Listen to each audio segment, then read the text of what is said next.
ఆంధ్రప్రదేశ్ రాజకీయాల్లో తనకంటూ ప్రత్యేక ముద్ర వేసిన నాయకుడు ముద్రగడ పద్మనాభం.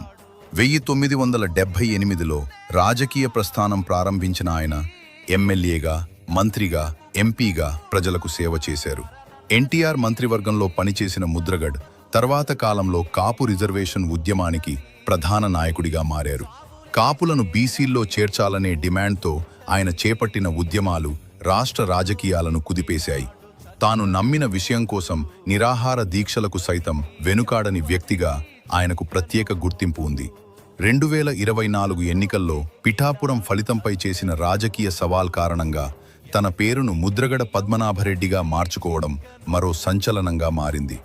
ఎన్ని రాజకీయ విమర్శలు వచ్చినా, ఎన్ని వివాదాలు చుట్టుముట్టినా ఆంధ్రప్రదేశ్ రాజకీయ చరిత్రలో తనకంటూ ఒక ప్రత్యేక అధ్యాయాన్ని రాసుకున్న నాయకుడు ముద్రగడ పద్మనాభం.